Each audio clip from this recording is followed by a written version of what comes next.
Para repovoar a terra desolada, da qual tão recentemente havia o dilúvio varrido a corrupção moral, Deus tinha preservado apenas uma família, a casa de Noé, a quem ele declarou: Te hei visto justo diante de mim nesta geração. Gênesis capítulo 7, verso 1. Contudo, nos 3 filhos de Noé, rapidamente se desenvolveu a mesma grande distinção que se via no mundo anterior ao dilúvio.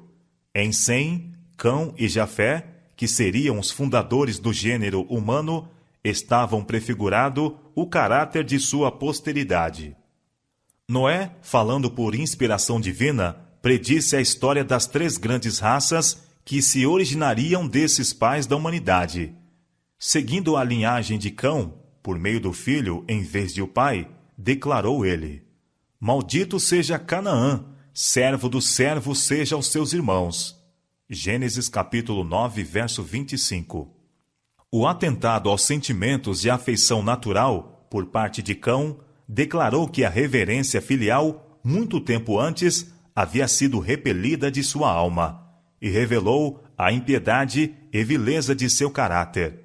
Estes maus característicos perpetuaram-se em Canaã e sua posteridade, cujo delito, continuado, atraiu-lhes os juízos de Deus. Do outro lado, a reverência de Sem e Jafé por seu pai, e assim pelos estatutos divinos, prometia um futuro mais brilhante aos seus descendentes. Com relação a esses filhos foi declarado: Bendito seja o Senhor Deus de Sem, e seja-lhe Canaã por servo. Alargue Deus a Jafé, e habite nas tendas de Sem, e seja-lhe Canaã por servo. Gênesis capítulo 9, versos 26 e 27. A linhagem de Sem deveria ser a do povo escolhido, do concerto de Deus, do Redentor prometido. Jeová era o Deus de Sem. Dele devia descender Abraão e o povo de Israel, por intermédio do qual Cristo devia vir. Bem-aventurado é o povo cujo Deus é o Senhor. Salmo 144, verso 15. E Jafé habite nas tendas de Sem. Das bênçãos do Evangelho, os descendentes de Jafé deveriam especialmente participar. A posteridade de Canaã desceu às mais degradantes formas de paganismo. Posto que a maldição profética os condenasse à escravidão, esta condenação foi retida durante séculos. Deus suportou sua impiedade e corrupção até que eles passaram os limites da longanimidade divina. Então foram despojados e se tornaram escravos dos descendentes de Sem e Jafé.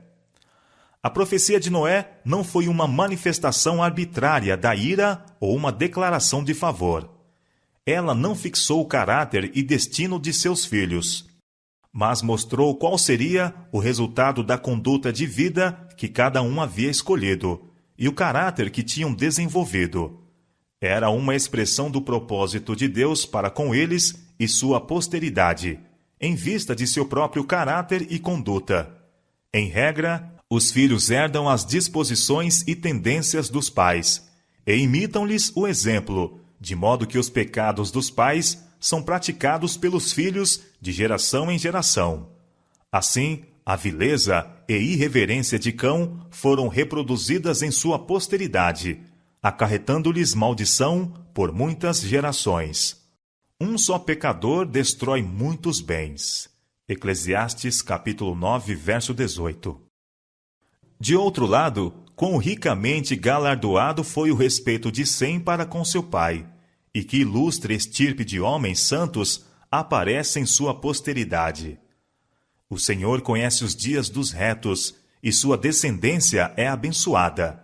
Salmo 37, versos 18 e 26. Saberás, pois, que o Senhor teu Deus é Deus, o Deus fiel, que guarda o conserto e a misericórdia até 1000 gerações aos que o amam e guardam seus mandamentos. Deuteronômio capítulo 7, verso 9. Durante algum tempo, os descendentes de Noé continuaram a habitar entre as montanhas onde a arca repousara. Aumentando seu número, a apostasia logo determinou a divisão. Aqueles que desejavam esquecer-se de seu Criador e lançar de si as restrições de sua lei, sentiam um incômodo constante pelo ensino e exemplos de seus companheiros tementes a Deus. E depois de algum tempo, resolveram separar-se dos adoradores de Deus. Conseguintemente, viajaram para a planície de Sinear, nas margens do rio Eufrates. Eram atraídos pela beleza do local e fertilidade do solo.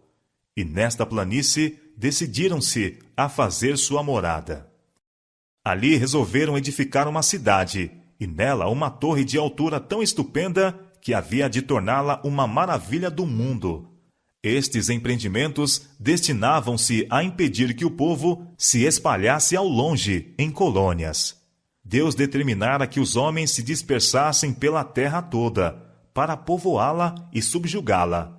Mas estes construtores de Babel resolveram conservar unida a sua comunidade em um corpo e fundar uma monarquia que finalmente abrangesse a terra inteira. Assim a sua cidade tornar-se-ia a metrópole de um império universal. Sua glória imporia a admiração e homenagem do mundo e tornaria ilustres os fundadores. A magnificente torre, atingindo os céus, tinha por fim permanecer como um monumento do poder e sabedoria de seus construtores, perpetuando a sua fama até as últimas gerações. Os moradores da planície de Sinear não criam no concerto de Deus de que não mais traria um dilúvio sobre a terra. Muitos deles negavam a existência de Deus e atribuíam o dilúvio à operação de causas naturais. Outros criam em um ser supremo, e que fora ele que destruíra o mundo antediluviano, e seu coração, como de Caim, ergueu-se em rebelião contra aquele ser. Um objetivo que tinham na ereção da torre era garantir a sua segurança em caso de outro dilúvio. Elevando a construção a uma altura muito maior do que a que foi atingida pelas águas do dilúvio, julgavam colocar-se fora de toda possibilidade de perigo. E como pudessem subir à região das nuvens, esperavam certificar-se da causa do dilúvio. Todo o empreendimento destinava-se a exaltar ainda mais o orgulho dos que o projetaram e desviar de Deus a mente das futuras gerações e levá-las à idolatria. Quando a torre se completara parcialmente, parte dela foi ocupada como habitação de seus construtores. Outros compartimentos, esplendidamente aparelhados e ornamentados, eram dedicados a seus ídolos. O povo regozijava-se com seu êxito e louvava os deuses de prata e ouro, e colocavam-se em oposição ao governador do céu e da terra. Súbito, sustou-se a obra que estivera avançando tão prosperamente. Anjos foram enviados para reduzir a nada o propósito dos edificadores. A torre havia alcançado uma grande altura, e era impossível aos trabalhadores no cimo comunicar-se diretamente com os que estavam na base. Portanto, foram estacionados homens em diferentes pontos, devendo cada um receber os pedidos de material de que se necessitava, ou outras instruções relativas à obra, e transmiti-las ao que estava imediatamente abaixo. Passando assim os avisos de um para outro, foi confundida a língua, de modo que se pedia material de que não havia necessidade. E as instruções transmitidas eram muitas vezes o contrário das que tinham sido dadas. Seguiram-se a confusão e o desânimo. Todo o trabalho paralisou-se. Não mais podia haver harmonia ou cooperação. Os edificadores eram inteiramente incapazes de dar a razão dos estranhos mal-entendidos entre eles. E em sua raiva e decepção, censuravam uns aos outros. Terminou sua confederação em contenda e carnificina. Raios do céu, como prova do desagrado de Deus, quebraram a parte superior da torre e a lançaram no solo. Os homens foram levados a compenetrar-se de que há um Deus que governa nos céus. Até aquele tempo, todos os homens falavam a mesma língua. Agora, aqueles que compreendiam a fala um dos outros uniram-se em grupos. Alguns foram para um lado, outros para outro. O Senhor os espalhou dali sobre a face de toda a terra. Gênesis capítulo 11, verso 8. Esta dispersão foi o meio de povoar a terra, e assim o propósito do Senhor se cumpriu pelo próprio meio que os homens haviam empregado para impedir a sua realização. Mas com que perda para aqueles que se colocaram contra Deus!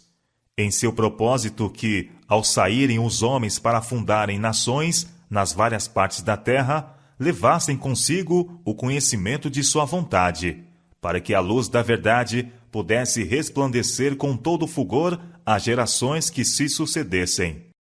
Noé, o fiel pregoeiro da justiça, viveu 350 anos depois do dilúvio, e 500 anos. E assim seus descendentes tiveram oportunidade de familiarizar-se com os mandos de Deus e a história de seu trato para com os pais. Estavam, porém, indispostos a ouvir estas verdades, que lhes desagradavam. Não tinham o desejo de conservar a Deus em seu conhecimento, e pela confusão das línguas ficaram em grande medida excluídos do intercâmbio com aqueles que lhes poderiam proporcionar luz. Os edificadores de Babel tinham alimentado o espírito de murmuração contra Deus. Em vez de se lembrarem com gratidão de sua misericórdia para com Adão e de seu gracioso concerto com Noé, queixaram-se de sua severidade ao expulsar do Éden o primeiro par e destruir o mundo por um dilúvio. Entretanto, enquanto murmuravam contra Deus, como sendo arbitrário e severo, estavam a aceitar o governo do mais cruel dos tiranos. Satanás estava procurando levar o desdém às ofertas sacrificais que prefiguravam a morte de Cristo, e obscurecendo-se a mente do povo pela idolatria, ele os levou a falsificar essas ofertas e a sacrificar seus próprios filhos sobre os altares de seus deuses. Desviando-se de Deus os homens, os atributos divinos de justiça, pureza e amor foram suplantados pela opressão, violência e brutalidade. Os homens de Babel tinham se decidido a estabelecer um governo que fosse independente de Deus. Alguns houve entre eles, entretanto, que temiam ao Senhor, mas tinham sido enganados pelas pretensões dos ímpios e arrastados aos seus desígnios. Por amor a estes fiéis, o Senhor retardou os seus juízos e deu ao povo tempo para revelar o seu verdadeiro caráter. Desenvolvendo-se este, os filhos de Deus trabalharam para os demover de seu intuito, mas o povo estava completamente unido em seu empreendimento que se atrevia contra o céu. Houvessem eles continuado sem serem impedidos, e teriam aviltado o mundo em sua infância. A confederação foi fundada de modo revoltoso. Estabelecido fora um reino para a exaltação própria, mas no qual Deus não deveria ter domínio ou honra. Houvesse sido permitido esta confederação, e uma grande potência teria exercido domínio para banir da terra a justiça, e com esta a paz, a felicidade e a segurança. Os homens estavam a esforçar-se por substituir os estatutos divinos, que são justos, santos e bons, por leis que conviessem aos intuitos de seu coração egoísta e cruel. Os que temiam ao Senhor clamavam a ele para que intervisse. Então desceu o Senhor para ver a cidade e a torre que os filhos dos homens edificavam. Gênesis capítulo 11, verso 5. Usando de misericórdia para com o mundo, frustrou o propósito dos edificadores da torre e transtornou o memorial de sua ousadia. Misericordiosamente, confundiu-lhes a língua, pondo termo aos seus propósitos de rebelião. Deus suporta longamente a perversidade dos homens, dando-lhes ampla oportunidade para o arrependimento, mas nota todos os seus expedientes para resistirem à autoridade de sua santa e justa lei. De tempos em tempos, a mão invisível que segura o cetro do governo estende-se para restringir a iniquidade. Prova inequívoca é dada de que o Criador do universo, o ser infinito em sabedoria, amor e verdade, é o supremo governador do céu e da terra, e de que ninguém pode impunemente desafiar o seu poder. Os planos dos construtores de Babel terminaram com vergonha e derrota. O monumento ao seu orgulho tornou-se no memorial de sua loucura. Os homens, todavia, estão continuamente a prosseguir no mesmo caminho, confiando em si mesmos e rejeitando a lei de Deus. É o princípio que Satanás procurou pôr em prática no céu, o mesmo que governou Caim ao apresentar ele a sua oferta. Há edificadores de torre em nosso tempo.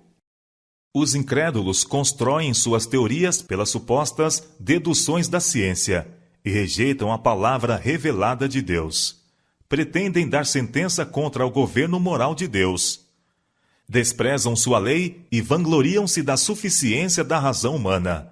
Então, visto como se não executa logo o juízo sobre a má obra, por isso o coração dos filhos dos homens está inteiramente disposto para praticar o mal.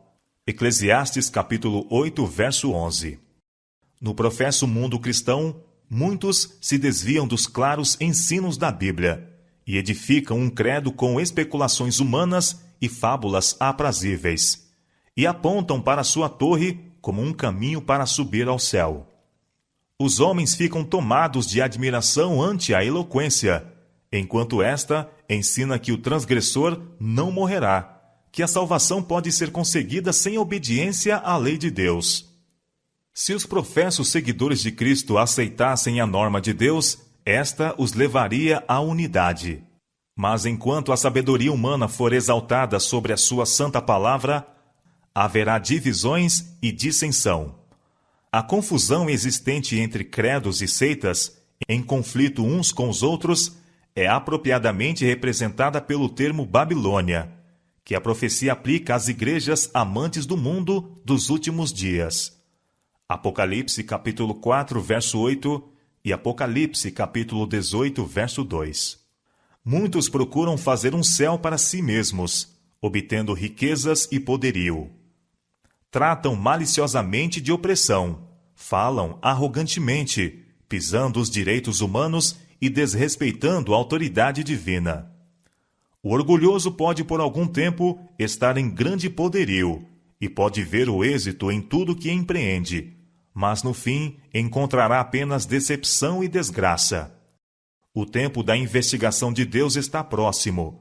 O Altíssimo descerá para ver o que os filhos dos homens têm edificado. Revelar-se-á seu poder soberano. Derribar-se-ão as obras do orgulho humano. O Senhor olha desde os céus e está vendo a todos os filhos dos homens. Da sua morada, contempla todos os moradores da terra. Salmo capítulo 33, versos 13 e 14. O Senhor desfaz o conselho das nações, quebranta os intentos dos povos. O conselho do Senhor permanece para sempre. Os intentos do seu coração, de geração em geração.